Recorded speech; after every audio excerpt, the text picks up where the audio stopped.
ഈ സിന്ധു നദീതടത്തിലെ വെള്ളം മുഴുവൻ രാജസ്ഥാനിലെ ഗംഗാനഗറിലേക്ക് 3 വർഷം കൊണ്ട് എത്തിക്കുമെന്നാണ് അമിത്ഷാ പറഞ്ഞേക്കുന്നത്. അതോടൊപ്പം തന്നെ ഒരു പ്രസ്താവന കൂടി നടത്തി. അതായത് പഹൽഗാമിൽ ജാതിയും മതവും നോക്കി കൊല നടത്തിയവർ ഇപ്പോൾ ഭക്ഷ്യധാന്യങ്ങൾക്ക് വേണ്ടി യാചിക്കുന്ന ഒരവസ്ഥ വരികയാണ്. പാകിസ്ഥാൻ ഓരോ തുള്ളി വെള്ളത്തിന് വേണ്ടിയും യാചിക്കുന്ന അവസ്ഥയിലാക്കുമെന്നാണ് അമിത്ഷാ പറയുന്നത്. ഈ കനാൽ വഴി വെള്ളം എത്തിക്കുന്ന പദ്ധതി അതെങ്ങനെയാണ് പ്രിയ?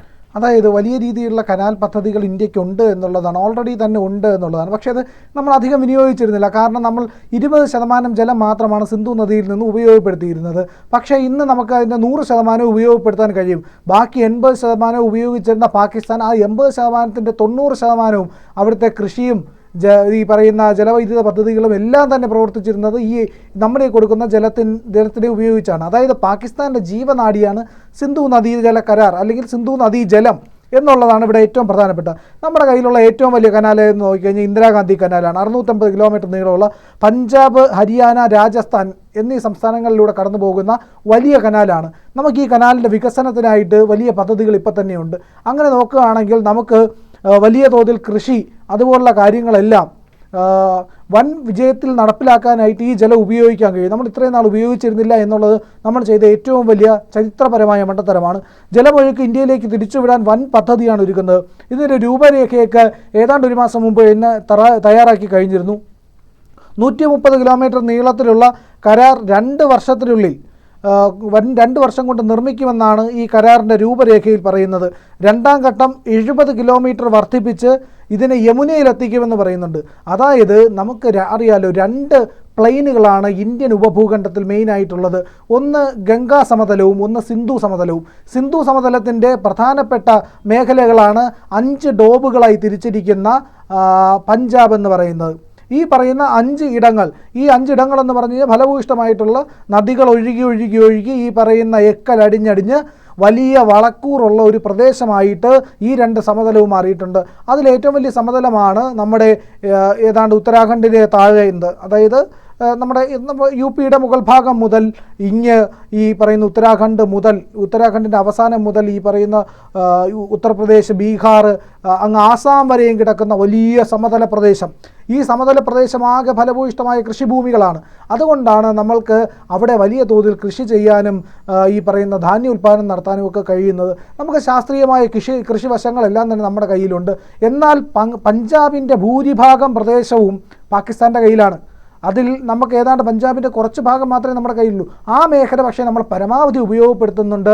നമ്മളുടെ ധാന്യം അവിടെ നിന്നാണ് ഏറ്റവും കൂടുതൽ കൃഷി ചെയ്തെടുക്കുന്നത് എന്നുള്ളതാണ്. പക്ഷേ അതിലും ഫെർട്ടൈലായിട്ടുള്ള, അതിലും വളക്കൂറുള്ള മേഖലയാണ് രാജസ്ഥാൻ്റെ മേഖല. പക്ഷേ അവിടെ വെള്ളത്തിൻ്റെ ദൗർലഭ്യമുണ്ട്. അത് പരിഹരിച്ച് മരുഭൂമിയെ ഒരു കൃഷിഭൂമിയാക്കി മാറ്റുമെന്നാണ് അമിത്ഷാ ഇപ്പോൾ പറഞ്ഞിരിക്കുന്നത്. ആ പറഞ്ഞതിന് വലിയ വ്യാപ്തിയുണ്ട്. കാരണം ഈ വലിയ കനാലുകളെ എല്ലാം തന്നെ കൂട്ടിയോജിപ്പിക്കാനുള്ള പദ്ധതിയാണ് അമിത്ഷാ പറഞ്ഞിരിക്കുന്നത്. ഒരു കരട് രൂപരേഖ കഴിഞ്ഞ മാസം തന്നെ തയ്യാറാക്കിയിരുന്നു. അതാണ് ഈ 130 കിലോമീറ്റർ നീളമുള്ള കനാൽ കൊണ്ട് നിർമ്മിക്കുന്നത്. റാബി സീസണിലെ പഞ്ചാബിൽ ഇപ്പോൾ ഈ പറയുന്ന പാക് പഞ്ചാബിലേക്ക് സീസൺ കൃഷി കഴിഞ്ഞു. മൺസൂൺ ലഭിച്ചതുകൊണ്ട് വലിയ വിളവിൽ വലിയ പ്രശ്നം ഉണ്ടായിട്ടില്ല. പക്ഷേ ഖാരിഫ് ക്രോപ്പ് അതിനി വരാനിരിക്കുകയാണ്. ഖാരിഫ് വിള ഇപ്പോൾ കഴിഞ്ഞു, ഇനി റാബി വിളകൾ വരാനിരിക്കുകയാണ്. ഇത് പഞ്ചാബിൻ്റെ റാബി വിളകളെ നശിപ്പിക്കുമെന്നുള്ള കാര്യത്തിൽ അവിടുത്തെ വരൾച്ച യാതൊരു സംശയവുമില്ല. 10.3% നമ്മൾ ആദ്യഘട്ടത്തിൽ വെള്ളം ഒഴുക്ക് തടഞ്ഞപ്പോൾ തന്നെ പാകിസ്ഥാനിലെ ജലത്തിൻ്റെ കുറവുണ്ടായത്. പക്ഷേ അതൊന്നുമല്ല സംഭവിക്കാൻ പോകുന്നത്. ജലത്തിൻ്റെ കുറവ് ഏതാണ്ട് 30%-ലേക്ക് ഈ മാസം അവസാനം എത്തുമ്പോൾ തന്നെ പാകിസ്ഥാനെ കൊണ്ടെത്തിക്കും. പാകിസ്ഥാനിലെ 10-9 ജനങ്ങളും ഈ പറയുന്ന 10 അവരുടെ ജലവിഭാഗത്ത് തിരിക്കുകയാണെങ്കിൽ 10-9 പേരും സിന്ധു നദീജലത്തെ നേരിട്ടോ അല്ലാതെയോ ആശ്രയിക്കുന്നുണ്ട് എന്നാണ് കണക്കുകൾ പറയുന്നത്. നമ്മുടെ രൺബീർ കനാൽ പദ്ധതിയുണ്ട്. ചെനാബ് റിവറിൽ നിന്ന് 60 കിലോമീറ്റർ വരെ ഉള്ള കനാൽ പദ്ധതിയാണ്. അത് 120 കിലോമീറ്റർ ആക്കാനാണ് നമ്മുടെ നിലവിലെ ആലോചന. 40 മുതൽ 180 ക്യൂബിക് മീറ്റർ ജലം വരെ കൊണ്ടുപോകാൻ അതിൽ സാധിക്കുമെന്നുള്ളതാണ് അതിൻ്റെ ഏറ്റവും വലിയ പ്രത്യേകത. അത്ര വലിയ തോതിൽ ജലത്തെ എത്തിക്കാൻ വഴി കഴിയും. ന്യൂ പ്രതാപ് കനാൽ, അതും ചെനാബിൽ തന്നെയാണുള്ളത്. ഇങ്ങനെ സിന്ധു റിവർ സിസ്റ്റത്തിനകത്തുള്ള 100 കണക്കിന് കനാലുകളുണ്ട്. കത്വ കനാൽ, അത് പുനർനിർമ്മിക്കാനുള്ള പദ്ധതി കാശ്മീരിൽ നിന്ന് തുടങ്ങുന്നതാണ്.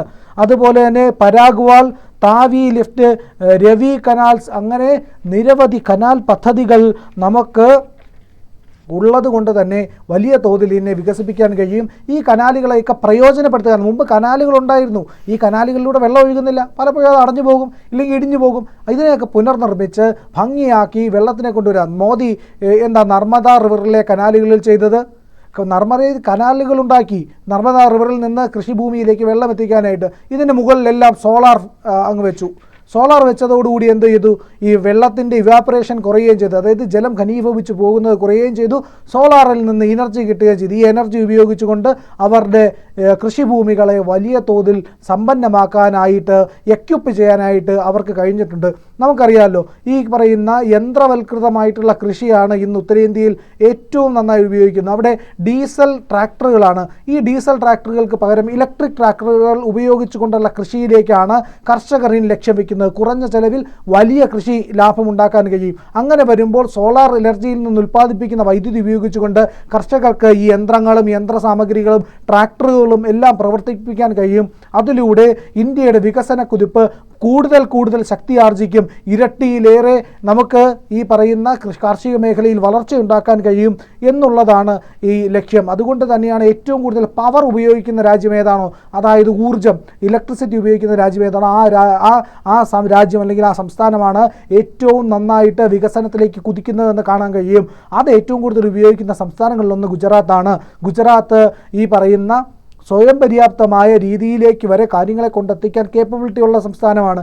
അവർ ഈ പറയുന്ന സോളാർ പദ്ധതികൾ ഏറ്റവും നന്നായി വിഭാവന ചെയ്യുകയും നടപ്പിലാക്കുകയും ചെയ്യുന്ന ഒരു സംസ്ഥാനമാണ് എന്നുള്ളതാണ് ഇതിലേറ്റവും പ്രധാനം. അപ്പോൾ നമ്മളുടെ ഫലഭൂയിഷ്ടമായിട്ടുള്ള രാജസ്ഥാൻ മരുഭൂമി മേഖലയിലെ നല്ല സോയിൽ, അതായത് ഫലഭൂയിഷ്ടമായ മണ്ണുള്ള പ്രദേശത്തേക്ക് ഈ പറയുന്ന കനാലുകൾ ഒഴുക്കിക്കൊണ്ടുവരുമ്പോൾ മരുവൽക്കരണത്തെ തടയാൻ കഴിയും. അരവല്ലി റീജിയനിലൊക്കെയുള്ള, അരവല്ലി മേഖലകളിലൊക്കെയുള്ള ഈ പറയുന്ന പ്രദേശങ്ങളിലെ കൃഷിഭൂമി കൂടുതൽ പ്രോത്സാഹിപ്പിക്കാൻ കഴിയും. അവിടെ ജലമെത്തുന്നതോടുകൂടി തന്നെ അവിടുത്തെ മരുവൽക്കരണം തടയപ്പെടും. ആ തടയപ്പെടുന്നതിന് പിന്നാലെ നമ്മളുടെ കൃഷി മേഖല പഞ്ചാബ്, ഹരിയാന എന്നുള്ളത് രാജസ്ഥാനിലേക്കും നമുക്ക് വ്യാപിപ്പിക്കാൻ കഴിയും. അപ്പോൾ രാജസ്ഥാനിൽ ഒരു പുതിയ രീതി ഇല്ലെങ്കിൽ ഒരു പുതിയ തുടക്കത്തിന് ഇത് സാധ്യമാകും. പാകിസ്ഥാൻ്റെ തീവ്രവാദത്തിന് വേണ്ടിയിട്ടുള്ള അവരുടെ കൃഷിയിൽ നിന്നൊക്കെയുള്ള വരുമാനമുണ്ടല്ലോ, അതൊക്കെ പതിയെ അങ്ങ് നിലച്ചുകൊള്ളും. അങ്ങനെ വെള്ളവും ഭക്ഷണവും ഇല്ലാതെയൊക്കെ ആകുമ്പോൾ തീവ്രവാദം അവസാനിപ്പിച്ച് മര്യാദയ്ക്ക് ജോലി ചെയ്ത് ജീവിക്കാനും അവനവൻ്റെ കാര്യം നോക്കാനുമൊക്കെ ആ രാജ്യം അതിൻ്റെ പ്രാപ്തിയിലേക്ക് എത്തിക്കൊള്ളും. അതല്ല എങ്കിൽ ഇന്ത്യയുടെ കയ്യിൽ നിന്ന് ഇന്ന് ഇറാൻ ഇസ്രയേലിൽ നിന്ന് വാങ്ങിക്കുന്നത് പോലെ നല്ല അടി വാങ്ങിച്ച് സ്വർഗത്തെത്തി ഹൂറിമാരൊക്കെ ആയിട്ട് അവിടെ ജീവിക്കും. ഇവിടെ ജീവിക്കണമെങ്കിൽ മാന്യം മര്യാദയ്ക്ക് ജീവിക്കണമെന്നുള്ളതാണ് ഇന്ത്യക്ക് പറയാനുള്ളത്. അതുകൊണ്ട് തന്നെയാണ് ഇന്ത്യ പറഞ്ഞത് രക്തവും വെള്ളവും ഒരുമിച്ചൊഴുകില്ല എന്ന്. ഇപ്പോൾ അമിത്ഷാ പറഞ്ഞിരിക്കുന്ന ഈ പദ്ധതി എന്ന് പറയുന്നത് ഇന്ത്യയുടെ ഏറ്റവും മികച്ച പദ്ധതികളൊന്നായി വളർന്നു വരും എന്നുള്ള കാര്യത്തിൽ യാതൊരു സംശയവുമില്ല. കൂടുതൽ വാർത്തകളും വിശേഷങ്ങളും നിങ്ങളിലേക്ക് എത്താൻ ABC മലയാളം സബ്സ്ക്രൈബ് ചെയ്യുക, ബെൽ ബട്ടണും അമർത്തുക.